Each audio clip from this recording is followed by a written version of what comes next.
is Data Wednesday. What are the markets Yeah. telling us? And most importantly, how can you, the professional sales rep, take the data Dean's going to deliver today and turn it into your next awesome sales sequence? Yep. Welcome to the HPLS podcast. Live, relevant, and high performance information, conversations, and education weekly.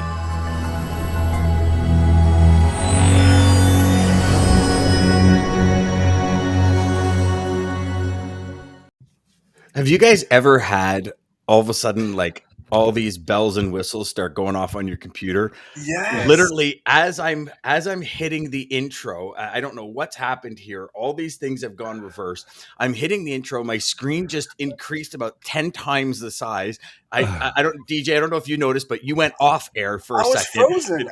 I know there was all these things happening. My email's going ding, text messages are going ding. I'm like, oh my Lord, what is happening? It's an overload of data, which we're going to get today. So here's the big announcement for today, and we cannot be more excited. So as of today, Dean will be here every Wednesday to give us market updates. What's the data telling us? How can we take that data and turn it into helping us, the professional sales rep, keep our customers ahead of what's happening? I mean, Dean, for you to be here every Wednesday, for those of you who don't know Dean, you got to connect with Dean. He's a principal analyst at DatIQ. Dean is the man when it comes to what's happening in the market. And to have that addition to this show is insane value for everyone watching. So, Dean, thanks for being here, brother. Yes, DJ and I have been talking about it all. Pleasure. Absolute pleasure. So, yeah, great to be with you. I know you got a story and you got some pretty serious things to share about what the heck's going on in January, which is going to determine a lot for the year. Yeah, I was like you. I was preparing last night, and I do some of my best best thinking when I'm dreaming and sleeping. So I woke up this morning thinking, in the early '80s, I used to do a similar thing, but it was called Salesman with a Purpose, SWAP. And when I was selling insurance in the early '80s in Sydney, Australia, I would go to a weekly meeting of sales guys, and we'd go to a hotel and we'd have a breakfast. And but we used to do this crazy thing where we'd all stand up and we'd sort of go, "I'm alive, I'm well, I feel great." Ed Foreman. Ed Foreman used to say that. I'm alive, I'm alert, yes, and I've heard. Feel great. Yes, I've seen it just like that. So it was really uncomfortable for an introvert like me. But what it did is it kind of got you out of your comfort zone and got you sort of breaking that malaise you get into in the morning where you're trying to get fired up, and it kind of got you hit the streets running, like full of energy, and it kind of carried week to week because you had a network to connect with and you could talk to. It's a bit like what you're doing on the show here, right? We're connecting with all the different folks in sales across the country, but you're doing it daily, which I think is fascinating. I think that's a really good move. Yeah, we the mission with Daily, and for all you sales reps out there watching, it's to wake up, let's get motivated, let's get a different perspective, and let's really start the day on a high note. I've been a huge believer of when we wake up in the morning, if our RPMs are like redlining, and throughout the day we kind of, people tear away at our RPM. If we can end the day at mid RPM or 3/4 RPM because we have it like just cracking in the morning, you know what? Then we're golden. It's when we wake up and we're kind of half, 3/4 RPM. We walk in, we got our, if anyone from Monster's listening, we still want another sponsor. So, you're kind of, you're dragging your feet, and it's the end of the day. You feel like you went, 4 rounds with Mike Tyson in his prime.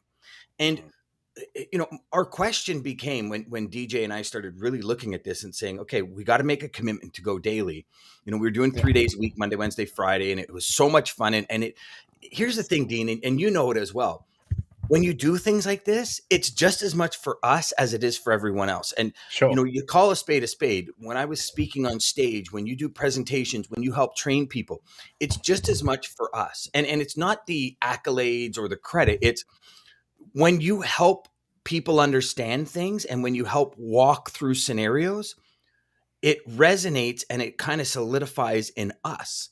And so these shows, every morning we hang up and DJ, well, last week, because we stayed on for a good 45 minutes after we went off air, like we are over jazzed. Oh, yeah. And we've had so many people say, oh my gosh, like people are saying I stumbled upon it. People are saying this is part of my routine. It's part of my morning, like just amp to get going. Right.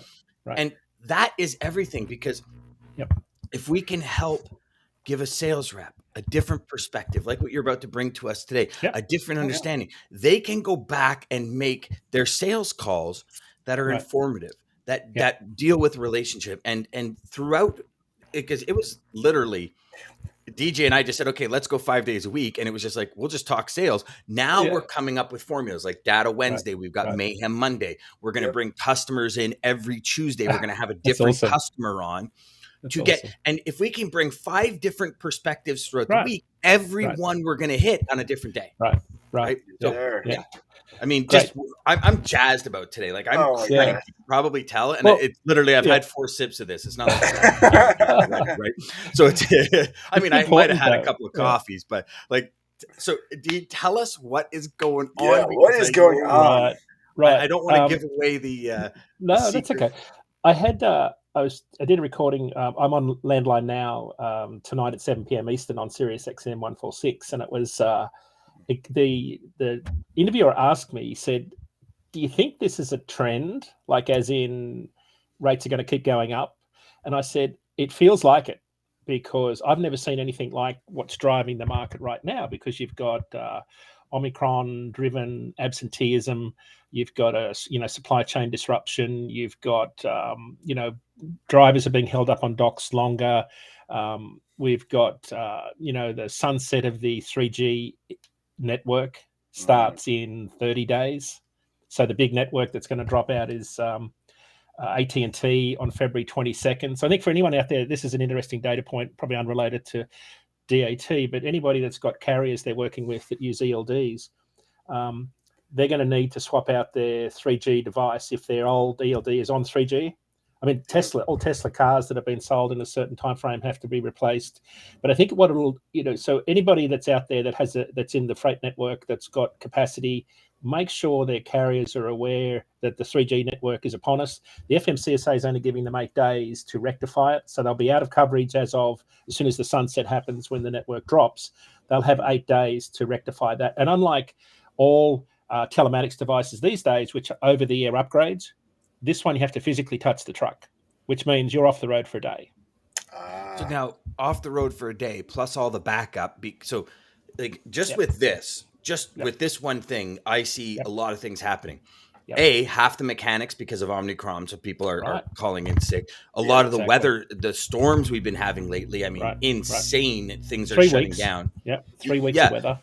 Yeah, and then you've got excuse me for my ignorance, but are the new 5G ones, are they all available, or like is there shortages with transistors and stuff for those as well? I think there could be, but you go back to the ELD mandate in 17, early 18, the hard mandate came in April 18.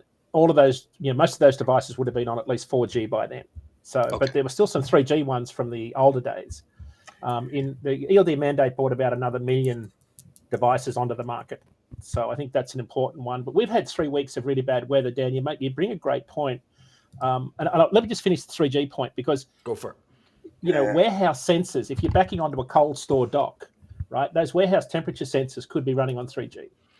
So you're going to see this is like almost like a Y2K sort of under the covers. This one could be very interesting to watch. I don't know how many carriers will be affected, but I think a lot of people outside of the truck that are sort of in those support service industries could be affected without really knowing it.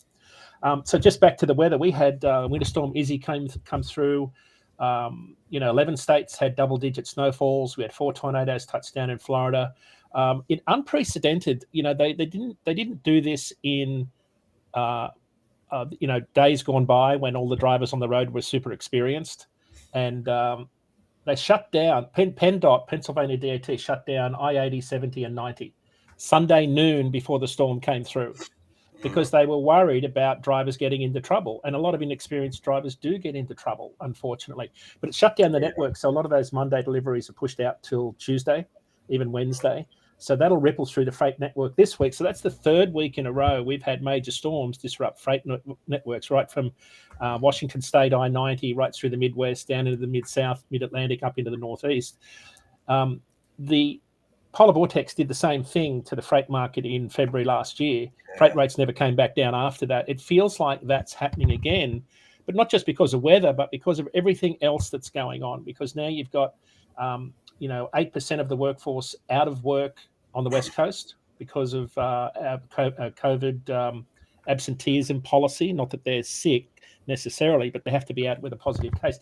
So you've already got 106 ships waiting, 1.2 million containers still sitting, trying to get unloaded. And now you've got 8% of your workforce is off.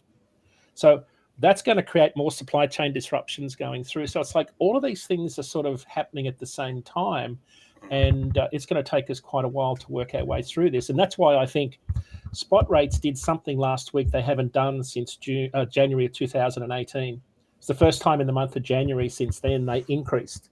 Because as you know, capacity generally eases off in January and spot rates drop, contract rates kind of stay level. But rates jumped 7 cents a mile last week, right, in the middle of January. The last time they did that was this time in 18, they jumped 3 cents a mile. But of course, if you remember 2018, this was just the start of the freight market bull rally that lasted well into the latter part of the year. So I haven't seen that sort of movement. We're still seeing, I just noticed today that the EIA released their fuel price for the week, the average retail price at $3.73, I think it was. And I just did some quick analytics this morning. Fuel as a percentage of revenue is still about 23%. So even though diesel's up 7 cents this week, a lot of people will be having heartburn over that. The important thing to remember is that even though diesel's gone up, spot rates have gone up, which drives your top line revenue more than your cost increases because diesel goes up. So as a percentage of revenue, diesel's still about 23%. Now, for context, when all the bankruptcies were happening in 2019, it was 29%. So it's a direct relationship, right? Yeah. So I track. So I focus on the spot rate and the diesel price sort of individually, but it's the relationship between the two that asset-based carriers have to watch because that's where your margins are, right? And long-term profitability, if you talk to all the experts in the financial world, they'll tell you that 25% is about where you need to keep fuel as a percentage of your trip revenue. And you could do that in a truck stop while you're talking to your brokers on your load board, through your load board negotiations. You can figure out roughly what your percentage is. Now, some loads will be more, some will be less, depending on it's a light load, heavy load, mountains, headwind, all that sort of stuff. But if you keep the long-term average about 25%, then you're in pretty good shape. Right now, we're just under that. So, but I think for everybody sort of listening, one of the things you've got to watch is when spot rates start to come down and that percentage of revenue, diesel as a percentage of revenue, starts to climb. Because what comes out the back end of that is the bankruptcies. And the reason's very simple. In the spot market in particular, because a lot of carriers in the spot market don't get the fuel surcharge. It's an all-in rate. That actually brings a very valid point for what DJ and I talked about on Monday. On Monday, on Mayhem Monday, we actually picked the topic reverse engineered logistics. Right. And what you just said actually equates back to that. So for any of you watching or listening, go back to the podcast from Monday. Reverse engineered logistics is start with your suppliers, start with the carriers that you want to work with and work backwards. And that is a very good reason for that as well, because if fuel becomes 29, 30, 35% of your overall profit and you're not getting it in the spot market, I mean, that's huge. I mean, so I got another question for you, Dean. I know, and for those of you that are watching, listening, and aren't a part of Inception, Dean is a regular guest on Inception. And when we were talking, what was it, probably 8-9 months ago, you talked about shifts in shipping patterns, and there was no real Christmas rush anymore. Do you see this continuation of max volumes of freight in January as another shift in purchasing habits and supply habits and inbound habits, or is this? Do you think this is like an anomaly? I don't think it's an anomaly. I think this is part of that longer term trend towards, e-commerce in particular, which has changed length of haul and positioning of warehouses closer to populations. That's here to stay. But I think, what Omicron has done uh, even though it looks like it's sort of a quick one, I don't know that it's the last variant that we'll see. It Probably feels not. like we're heading closer towards, an endemic situation where it becomes just part of life. But it feels like this will continue, I think, for the next 6 months, because if you look at how long it takes for markets to recover from things like this, we still don't have enough data to say it's done. Like, we can call it and say it's done, let's go back to normal.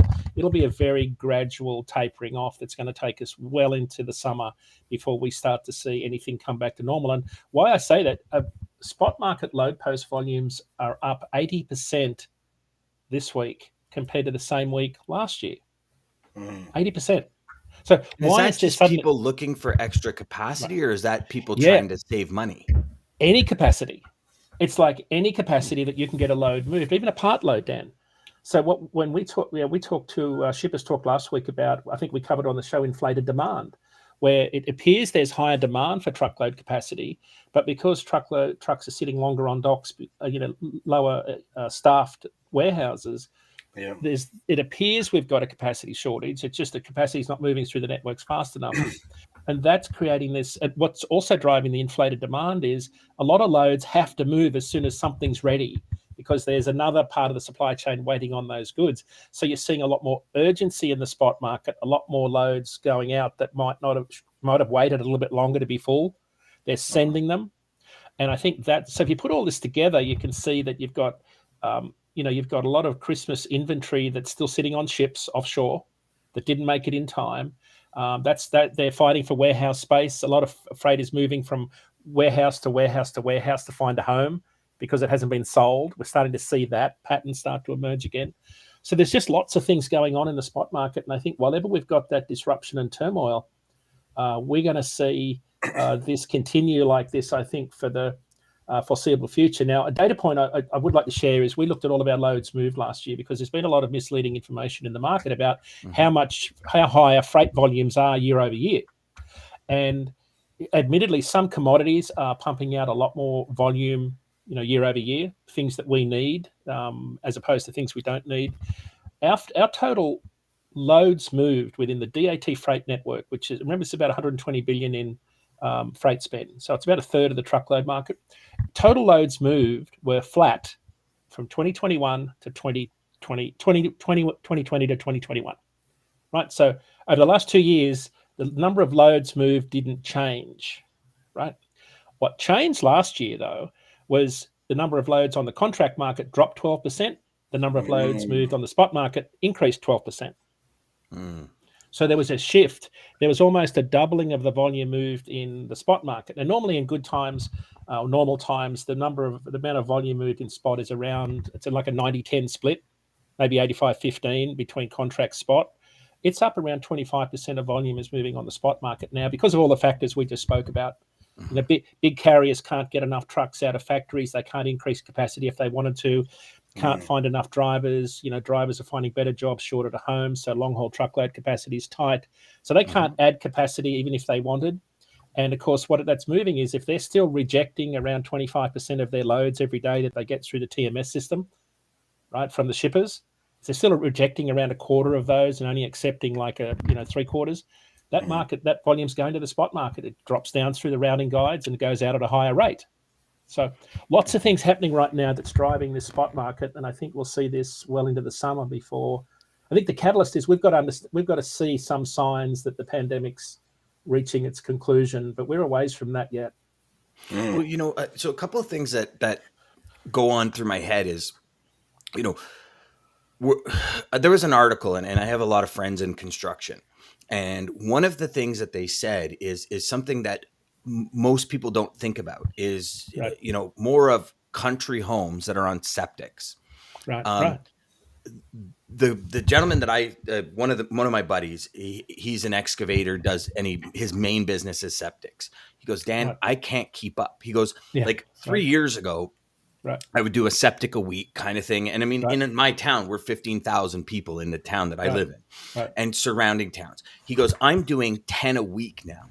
And I said, why? Wow. He goes, because people are home, people are working from home, and they're overloading their old septics. Right. So if you look at what goes into a septic, right? So all the materials, all the construction. He goes, so it's not just consumer goods, it's everything that's happening. Another buddy of mine does chimneys and that kind of stuff. He says, you wouldn't believe how many chimneys are collapsing because people are home all day now. It's wintertime. They're having fires all day long. And all of a sudden their chimneys are collapsing. The bricks are breaking. Like there's so many different things that we're not putting. We're not. Most people aren't putting into the equation. Like there's e-commerce, but then there's also that side of it. Yep. Where, you could load a skid of septic tiles. It doesn't necessarily have to be on a flatbed. It could use a dry van. So people are actually starting to make the switches from, okay, well, let's get creative. And, hey, that's okay. We would normally load 24 pallets. It's too heavy. So we'll book 3/4 of a truck and do this. But the two trucks will equal this, and they're delivering to job sites. And they're actually, pump trucking it to the back and then taking it off with forklifts and stuff. Yeah. So there's all these different variables that as a sales rep, if we're just kind of coming in, sitting down and making sales calls, we don't consider, right? And then my question for you is, so when a storm hits, right? So, just even talk about the polar vortex that we had last year, right? How long did that ripple effect take to fix? It took probably, I'm going to say, before capacity came back to the market, it was 3 weeks before capacity side started to stabilize. But the disruption on the supply, on the demand side with shippers, lasted months and months. I don't know that we've ever recovered. I still can't get oil for my truck because of the chemical factory shutdowns back in February last year. A year later. So we look at that and we say one storm that I think that the ice melted in a week and a half, maybe a week and a half. So a week and a half is like 9 months worth of pain and aggravation and or a year's worth of pain, aggravation and headache.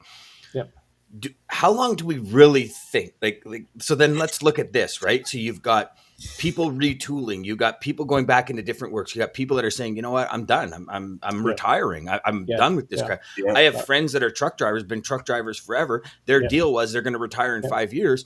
90% of them now are like, I'm working local. I don't care. I'll take the cut in money. I'm home every night. I'm not dealing with this crap. And a couple of them had said, the inexperienced drivers out there are just driving me nuts. There was a post on LinkedIn the other day where, and both of them are at fault because one driver's going, look at this. We're on a 1-lane highway, 1 lane each way. And he's filming this truck that comes out. Oh my gosh, I'd seen Did you see that? It goes right past him. And literally like two cars go onto the shoulder. Cars had to ride off the road. He's like, I'm just done with this crap. I'm not willing to deal with it. And then I look at that. I look at what's happening with companies bringing way more product in because they don't want to be short and they don't want to miss, spring editions and this kind of stuff. And, we had Greg from Flair on. He's like, listen, I got 1.6 million square feet of warehouse space I didn't have 2 years ago. So we got all these things happening. And the big question is like, and I know everybody's asking it, but like, is 6 months realistic? I don't know. I say to myself, guys, prepare for this till the end of 2023. So. And if until we start to see some kind of clearing, we just have to expect this is going to continue, I think. But again, if we listen to what Dean has said, there's 2 million TEU coming in annually, more than our ports can handle. That's 5,800 containers a day. And trucks, trailers, they can't produce them fast enough to keep so you look at all the instability and it's like, holy crap, what's going on here?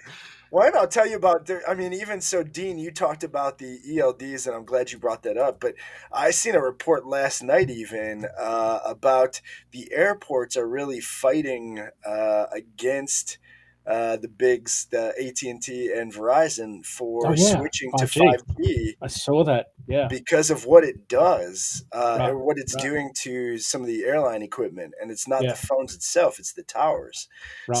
They've been pushing, and it's been a battle, I guess. I didn't even know this until seeing the report last night, but been a battle, I guess, between the airports and the bigs for the cell pushing 5G, and they've pushed it off. But now I guess they're going no matter what. They're just going to stay, at least according to the report. They're going to limit what they turn on near the airports. But Yeah, that's a new one. It's like I call 2021 the domino economy. Where things kept falling one after the other, and they totally unrelated things, right? This is like, so we've had 3 weeks of storms. We've had weather in areas you don't normally see it, where they're totally unprepared for ice and snow. And it's the severity of storms that's changing, not so much the frequency, but you're seeing much more severity in areas you wouldn't have normally thought about. And it's just creating this ripple effect through the market. And I think that the 5G thing is another one that'll happen.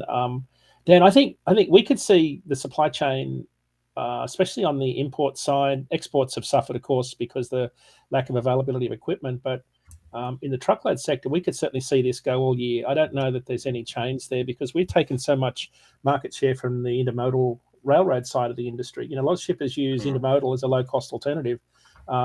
You delay freight on ships, you lose that intermodal window. But the railroads haven't got a lot of capacity to add more rails or more equipment, right? And nor do they have a lot of interest, because it's more about their shareholder profitability that they tend to focus on. So we've picked up, because trucks can go anywhere and rails are kind of limited to their network and terminals, trucks can go anywhere at any time. And we've picked up a lot of that market share that's overflowed from the intermodal network. I think that's going to continue on all year, because if you think about the number of ships, they still can't push through any more than 30 ships alongside the berth at any one time. There's 106 sitting there waiting in the queue to get in. It's triple. So for context, in June, it was like 33 ships waiting to get unloaded. Today, it's 106. So it's triple the volume in 6 months, but the number of ships at berth is flatlined at 30. It's going to take a long time to clear that network, that volume, because a lot of those containers come inland on the intermodal network to Chicago and Kansas City and Memphis, and then get distributed out. That's still a big choke point for the supply chain. So it could last all year. That's why we think that the spot market for truckload carriers will remain pretty active. And that's something you've got to talk to your capacity providers about, right? Is the rising diesel prices. You've now got, of course, the cross-border deal going on with the vaccine mandates, right? Southbound, northbound. So another wrinkle to think about. Well, and if we look at just some of the data that you shared with us last time, 40% are unvaccinated. How many of those unvaccinated are willing to get vaccinated in order to make that trip? And I mean, as a sales rep, if you're listening and watching, there's some pretty serious data points that Dean shared. The cost on the spot market going up, the cost of fuel going up, year over year, volumes haven't increased at all, but the costs are rising. These are all serious conversations with your prospects, with your customers right now. To talk dedicated business, reverse engineer all of it and dedicate it to suppliers. I mean, listen, if fuel goes up, and just that one data point alone, with fuel being 25% of the revenue, and when it goes up to 29%, that one piece alone would make everybody want to say, okay, listen, I really want to stay out of the spot market. I want to get some sustenance. I want to get some stability in my supply chain, both for a customer and an asset-based carrier. Right. And as the middleman in logistics, that's gold on both sides, because you can help a customer achieve a goal, you can build relationships, and you can make it happen. And just these data points alone, if you're watching this, wait till it's over, rewatch it, because what Dean shared there is the conversation to have now. Absolutely. With your customers. If you don't, Dan, that capacity will disappear. 100%. Right? Yeah, right. Because somebody else will make the deal. Yeah, right? the inclination is to try and maximize your margin as much as you can. So the problem is, if you drive the carrier's margin down and the price down, eventually he's going to go out of business if fuel costs go up. So if you want to keep capacity, there is a price, and that's part of that discussion point with the shippers. And fuel's going up huge. Like fuel's rising. I mean, it's especially for us here, like in Ontario, fuel is absolutely insane. Like I filled 2 jerry cans yesterday. It was like $100. I'm like, and I mean, it was premium, but still, it's insane. Nigel says where it was in 2014. Yeah, I see that from the UK. I'm never going to listen to sales, to liken sales to a snowball again. It's easy to say within the UK, we seldom see this stuff. Be safe. And then Jeff says, you're right, Dean. Yeah, 100%. Yeah, folks from UK. I've been watching the Premiership Rugby over there every weekend. I'm absolutely loving it. Nigel will have something to say about that for sure. But so it's So those are the data points for today, everybody. I know we're just short on time. DJ has an awesome quote, Dean, and I know you guys are all gonna love this. So yeah, go for it. Even you know what? Go on all of them. Go on all of them, DJ. Okay, so we did talk about before about these quotes, Dean, and I knowing you're coming on and you're going to be on with us a lot, I figured we have to find a good quote for you. And so I found a couple. The first was, "You can't improve what you don't measure," which is obviously having to do with data. But the other one is, "The goal is to turn data into information and information into insight." But the one that we really wanted to end with, Dean, and this is for everybody watching. And again, thank you everybody for watching. Like us. If you're watching this on YouTube, like us and subscribe so you know when we're on live. We are Monday through Friday, 9 till 9:30. But the one for you, Dean: "In God we trust, all others must bring data." Data, exactly. I love it. Ryan says, so much gems in just 30 minutes. What am I going to do with the next 30? You know what you're going to do with the next 30, Ryan? You're going to take those gems and you're going to go to market and use those gems in the market, brother. That's what you're going to do. Thanks everybody for another edition. Dean will be back next Wednesday. And this is for the whole year. We booked Dean in for the year. Actually, before we go, guys, Nigel says there's some really great rugby being played in the Premier currently, a little different to what I played. Yeah. I played rugby league most of my life, but I just love watching the rugby. It's awesome. Six Nations are coming up shortly too, even better. There you go. Have a great day, everybody. Take that data, go to market, use it. Yes. Okay. Talk to your customers. See you guys next week. You too, buddy. Yes.